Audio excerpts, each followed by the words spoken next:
Be advised, mature content ahead. This podcast is brought to you ad-free thanks to the Legion of Demons at patreon.com/NOTLP. If you like what you hear, there's much more at patreon.com/NOTLP. Join the Legion. That's patreon.com/NOTLP. And now the show. How do you do? Just a word of friendly warning. I think it will thrill you. It may shock you. It might even horrify you. So if any of you feel that you do not care to subject your nerves to such a strain, now is your chance to, well, we've warned you.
Essentially, the trailer for this special episode of Night of the Living Podcast for Hard Rock Zombies is not exactly a music video, but it might as well be. Close enough. Yeah, it's mostly like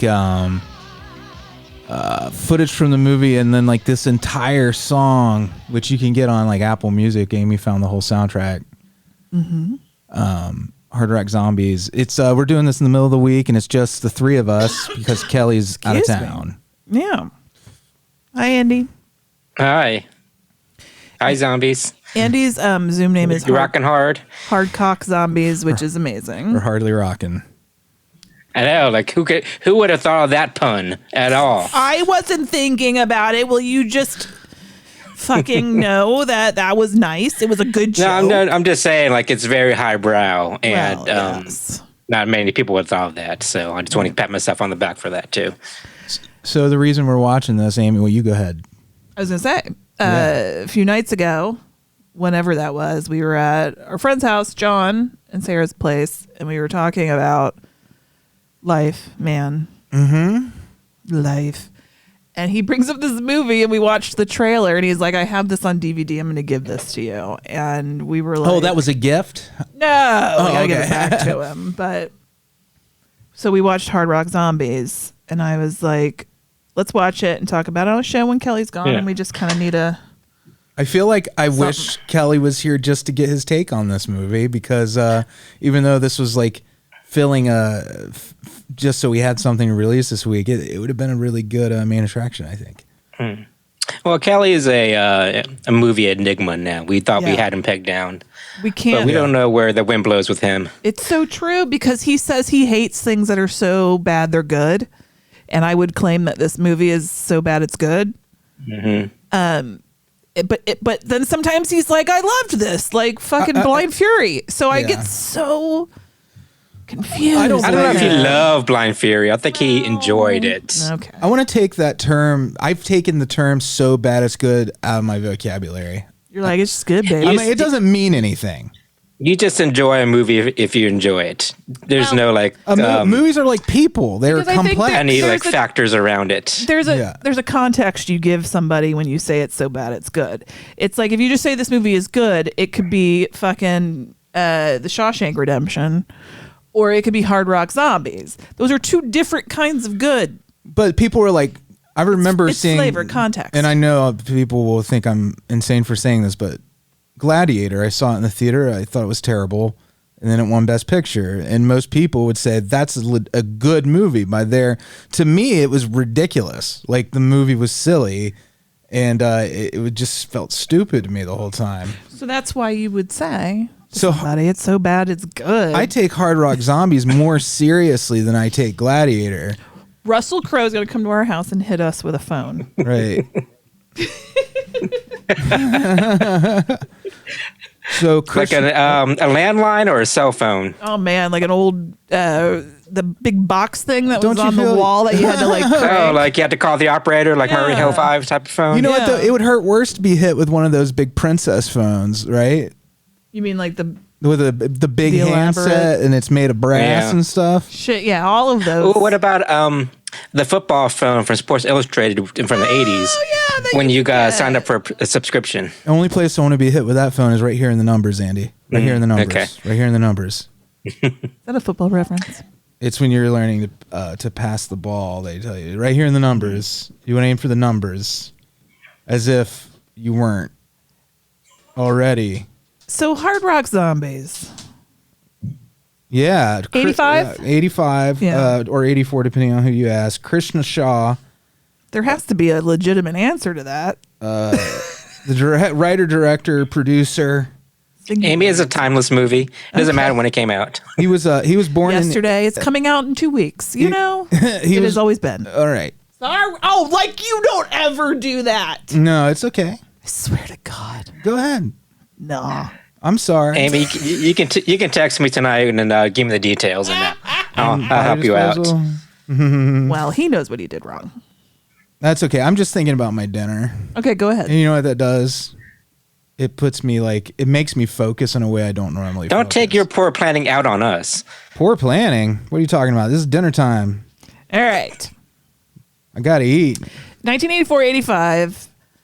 Yeah. This was written, it was fleshed out from a short that they were making to put into another movie. Well, it was 20 minutes originally. Yeah, and they decided, well, fuck it.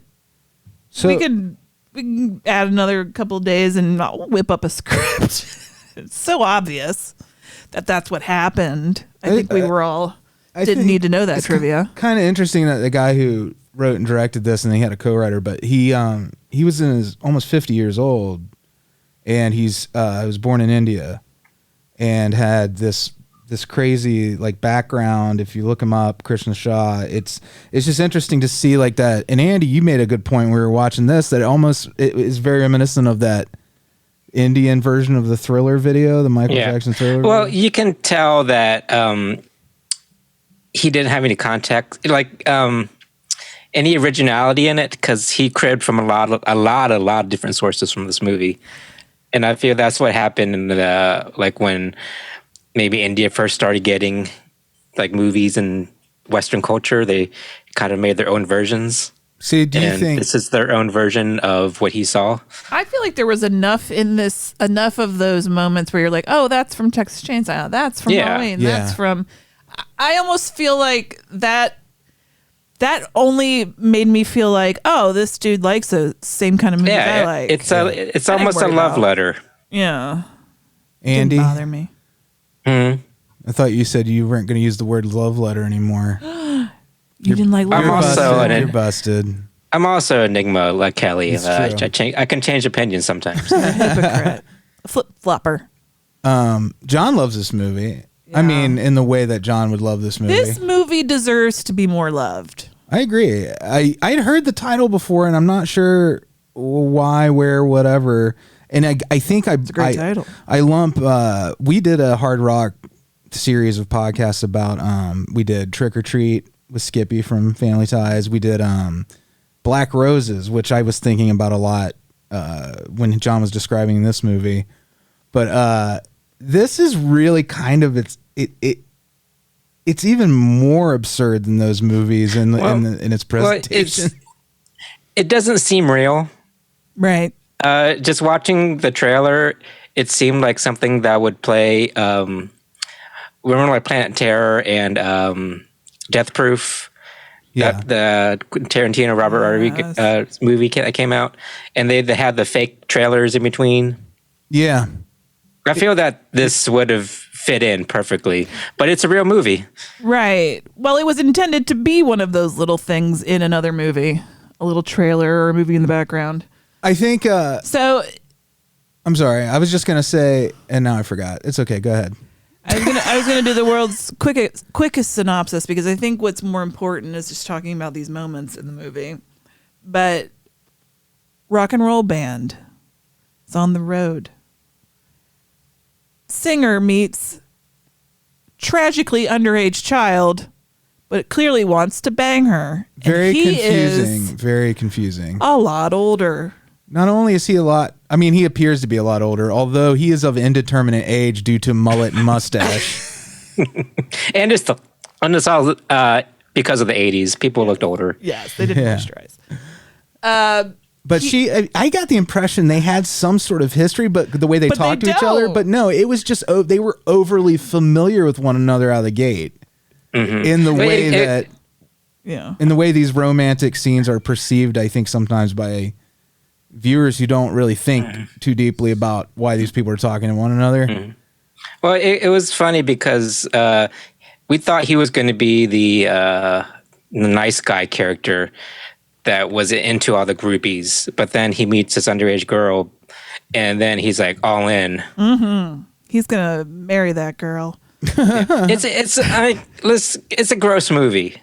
Yeah, it's just it's gross. It's stupid. It's grimy. But somehow I love it a little. Because there was a line in the movie. The band's manager pushed all these groupies onto the band.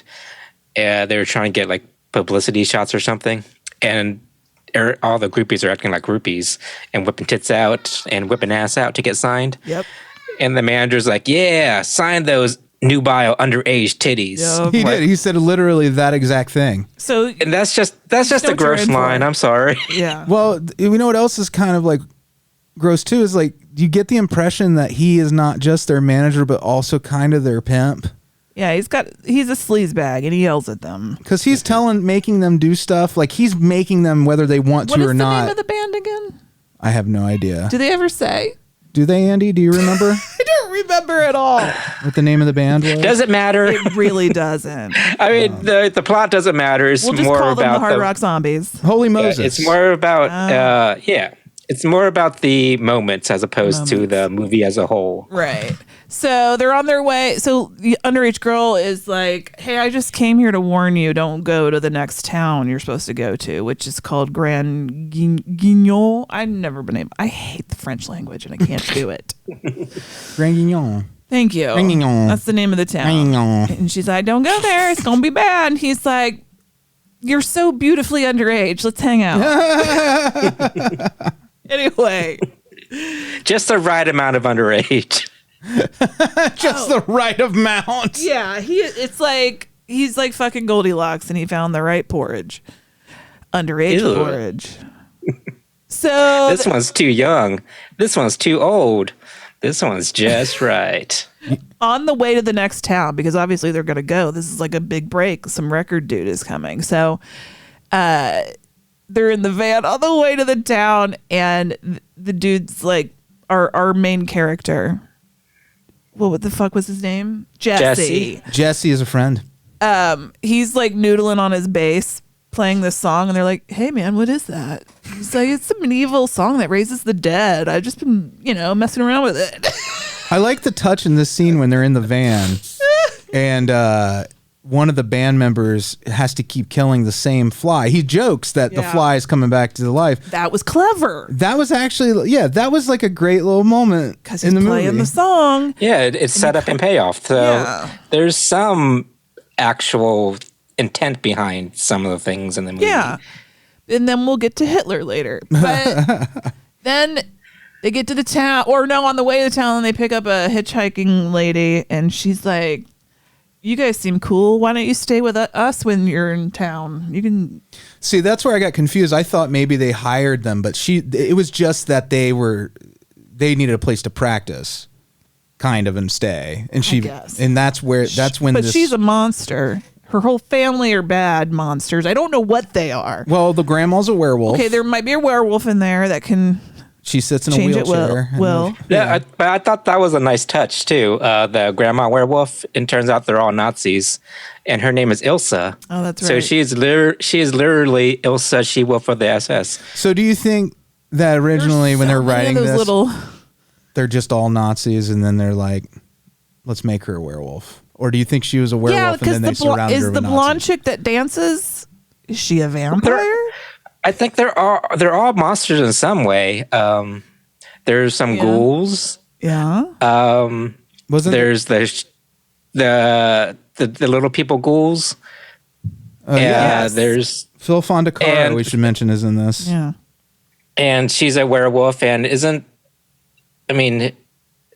vampire there, or there's a Frankenstein, right? I have no fucking idea. It doesn't matter. So they're kind of like the monsters of the Addams family. So you figure out that the town, well, these people obviously that the band is with, unbeknownst to them, are awful and going to kill them. And then you find out actually that the whole town is kind of in on it. Well, yeah, it's a whole. It doesn't fucking this footloose matter. town. Okay, one of the creepier, like, not saying that this movie is like a legitimately scary in any real way, but there is a moment when they're having that footloose style town council thing to ban rock and roll. That scene. That whole scene was so fucking funny. It really was. Yeah, it was very like Wicker Man or Midsummer-ish. Yeah, because Who you said feel John Waters when we were watching that? Who said that? Oh, I did. Yeah, there was there's a bunch of different things they pulled from, but the acting style was very John Waters, and the things they said was very John Waters. But this little town they come into, it's very like insular and no outsiders type thing, and it's very creepy. Yeah, we compared it to Nilbog. I think that was you, Andy, right? Said that too. Like the vibe, and I think the fact that this movie is so absurd, you can't help but compare it to movies like Troll 2. But it makes so many of its own references to other movies. So yeah, you're just constantly flipping through your Rolodex in your head. Yeah, but then that's from Evil Dead. That's from Yeah, there's tons of references to other movies, and I just thought that whole sequence with the town was very. I think it was actually really well done, and making the whole town seem kind of just slightly off kilter. They're fucking nuts. Right. I loved that. But if you watch like a real city council meeting in some of these small towns, like they also look pretty nuts. But like, so they're talking about banning rock and roll. But they are literally going to ban rock and roll in all of its derivative forms, which they wrote by accident. Yeah. But they have to follow the law they just enacted because that's the way things work. It's a law now. So now not only did they shot themselves in the foot because apparently it wasn't that they hated rock and roll necessarily, but they wanted to deal with this ban situation. They don't want live rock and roll in town. And they accidentally ban all of it. The children will fornicate in the streets. My point is they ban the recorded stuff too, and they won't back out of it. So now they got to destroy everything. They got to change the radio station format. That was pretty great. They're lured to this house and basically are picked off one by one by the monsters that live there. But Jesse knows he's going to die, and he gives the tape where he recorded himself playing the medieval Raise the Dead song. Now, did he know that he had this power to raise the dead? Well, remember he was testing it on that spider that he killed a couple times. That big ass fucking tarantula-sized spider. But he just realized it after he killed the spider, right? Like, hey, my music can raise the dead. He didn't realize that the song actually worked. Yeah. Now, had there been more nuance, you would have known that he started to believe it. But was he trying to make a song that could raise the dead, or he just stumbled upon it? No, he found it. The song, it was a Raise the Dead song, a medieval Raise the Dead song. I don't know where the fuck he found it. So he was playing it, figured out it worked, recorded it. There's a lot I didn't get in the movie. It wasn't a good copy. Yeah, there's a way better copy that came out like 4 years ago, I believe. Vinegar Syndrome, right? Yeah, the one we watched was much older than that. But there was like tracking issues in it. Yeah. What's so great is that, yes, he has predicted his own death, and he gives her the tape, and then she plays it in front of their graves later. And the rock and roll rock band... Now they're all zombies. Comes out, and then the way they walked everywhere now that they're zombies was very like everyone had its own twist your arms in front of you as you walk. It's like toy soldiers walking. Yeah, and it was choreographed across the band, so all four of them were doing specific movements. It was a lot, and again, it's like that Indian version of Thriller. The choreography was very much like almost something out of a Bollywood movie. It really wasn't like a horror thing. It was more like a music video thing. Oh, yeah. And when they get resurrected, they became Kiss the band somehow. Yeah, they literally had the Kiss makeup on. I don't know when that happened. Kiss. It was close. But one dad It was Smooch. had stars on his face, right? And then one had one had the eye. cat. It was one had the cat whiskers. Yeah, come on. I'm just saying it wasn't exactly. All right, it was whatever. Kiss adjacent. I think for legal reasons it was slightly off Kiss. That's what. If you are if you have rock and roll in your soul, and you die and then are resurrected, you're gonna come out looking like a fucking. What's a member of Kiss? Peter Criss. Peter Criss. I don't know why I went to him instead of Gene Simmons. Gene Simmons. Oh my gosh. Ace Paul Frehley. Stanley. Now we've named them all. Okay. And then all the affiliated And then underlings that they hire to perform concerts for him that aren't really them. How does then we get Hitler.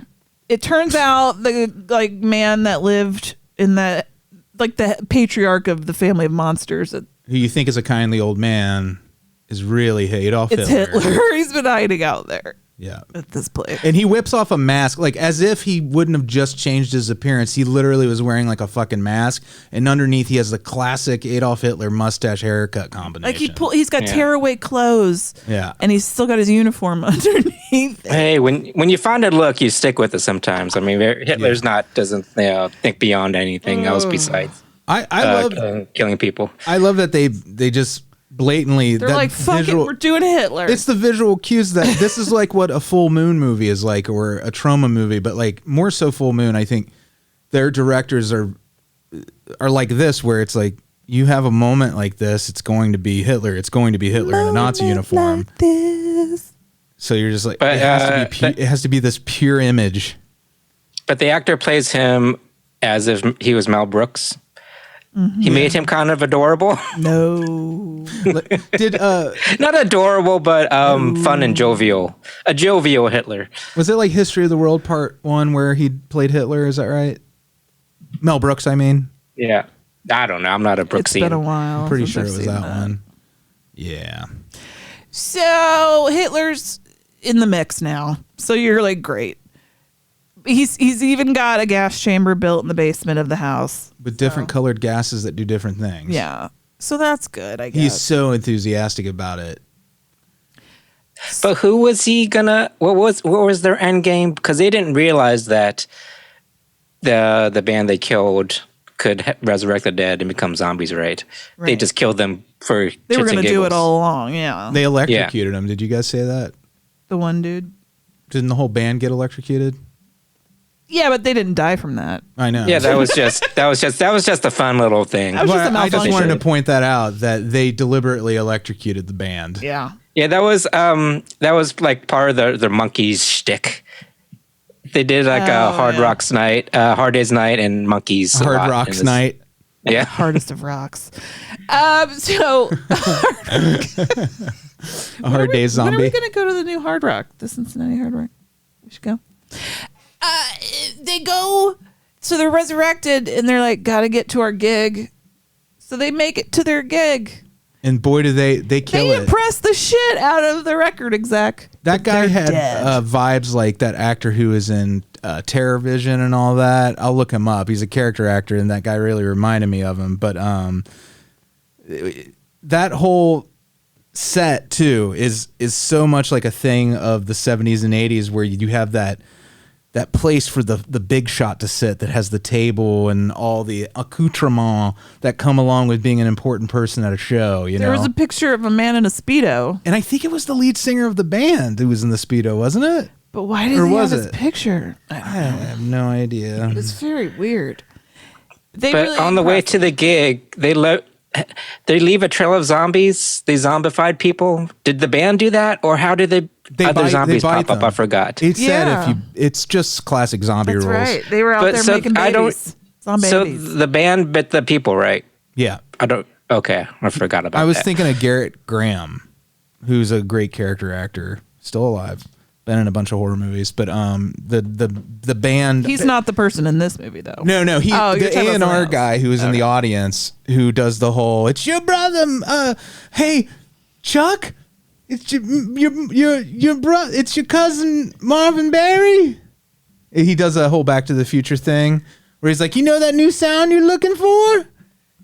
It's Hard Rock Zombies. It's Holy Moses. So like everywhere is zombies, and the zombies are basically going for the monster family. They're not really a family, but they look like chosen family.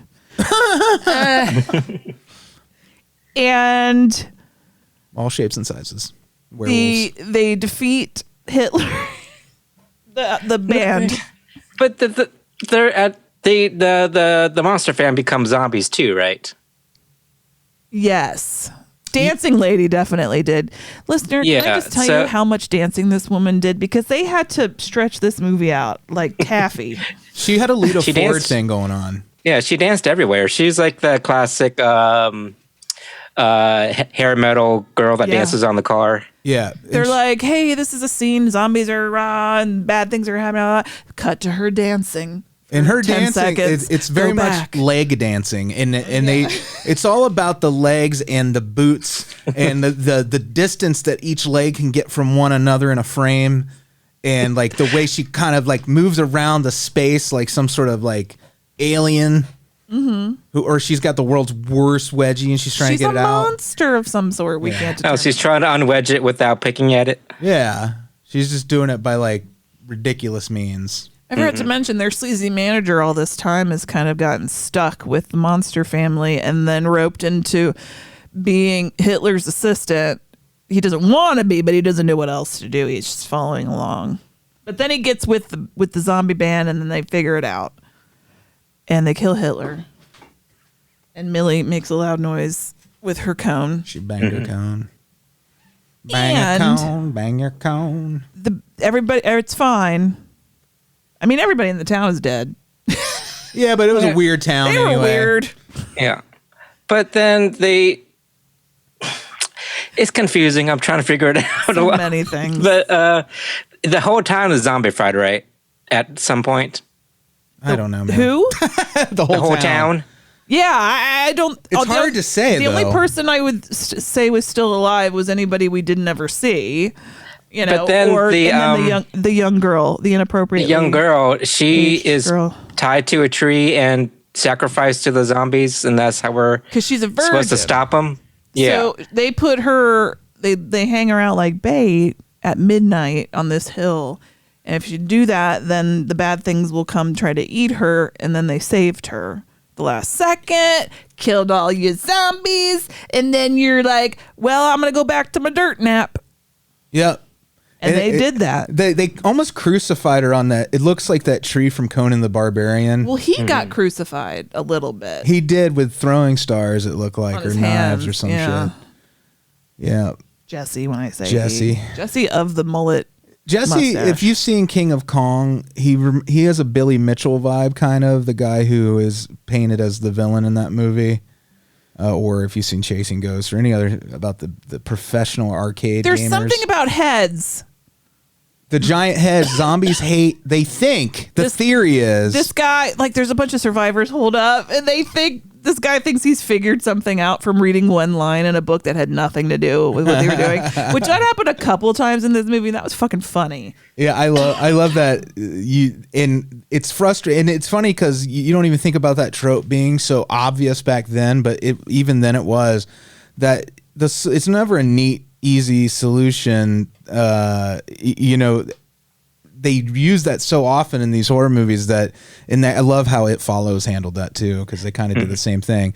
But they think they find something. In this case, it's these big, stupid cardboard artificial, like celebrity heads that they hold up in front of their faces because they think the zombies don't like heads and it'll scare them away and they can run. And then it ends up. What was the reasoning behind them being afraid of heads? Have no clue. Andy, I don't think there really was. That was the joke.